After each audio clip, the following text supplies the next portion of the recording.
மாப்பிள்ளை வீடு கை நினைப்பு ஒரு சின்ன மினி விளாக் பார்க்கலாமா? எங்கள் வீட்டில் நான் அப்புறம் எனக்கு ஒரு அண்ணா, நாங்கள் 2 பேர் மட்டும்தான். நான் லவ் மேரேஜுன்றதுனால என்னோட வீட்டுக்கு அகைன்ஸ்டாக தான் நான் மேரேஜ் பண்ணிக்கிட்டேன். அதனால் அவ்வளோ கிராண்டெல்லாம் பண்ணலை. ஹஸ்பண்ட் வீட்டு சைடு சப்போர்ட்டோடு பண்ணிக்கிட்டோம்.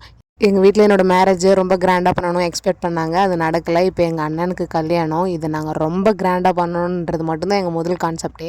பொண்ணு வீட்டிலேருந்து எங்கள் வீட்டுக்கு கை நினைக்கிறதுக்கு வந்திருந்தாங்க. முதல் நாளே எந்த ட்ரெஸ்ஸுன்ட்டு செலக்ட் பண்ணி வச்சுட்டேன். பாப்பாவை கிளப்பிட்டு தம்பியை கிளப்பிட்டு ஒரு வழியாக நானுமே கிளம்பிட்டு எங்கள் வீட்டுக்கு போயிட்டோம். போகும்போதே லைட்டாக மழை இருந்துச்சு. அப்புறமா வீட்டுக்கு போகிறதுக்குள்ளே நின்றுச்சு. அம்மா எல்லா வேலையுமே செஞ்சு முடிச்சுட்டாங்க. சாமி ரூமெல்லாம் டெக்கரேட் பண்ணி வச்சுட்டு சாப்பாடு எல்லாமே செஞ்சுட்டு எல்லா வேலையும் முடிச்சுட்டு சேருமே போட்டு வச்சுருந்தாங்க.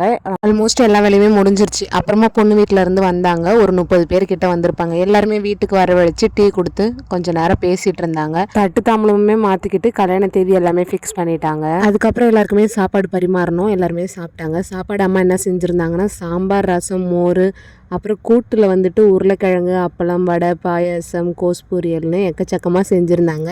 அம்மா, சித்தி, அப்புறம் இன்னும் 2 பேர், இவங்க மட்டுமே யாரும் ஆள் வைக்காமல் செஞ்சாங்க. சாப்பாடு ரொம்பவே நல்லா இருந்தது. கல்யாண வீட்டு கார குழம்பு எனக்கு ரொம்பவே பிடிக்கும். அதுவுமே அம்மா செஞ்சுருந்தாங்க. நான் வீட்டுக்கு வரும்போது கொஞ்சம் எடுத்துக்கிட்டு வந்துட்டேன். வீடியோ நல்லா இருந்தால் ஒரு லைக்கை தட்டி விட்டுட்டு அப்படியே ஃபாலோ பண்ணிட்டு போயிடுங்க. தேங்க்யூ.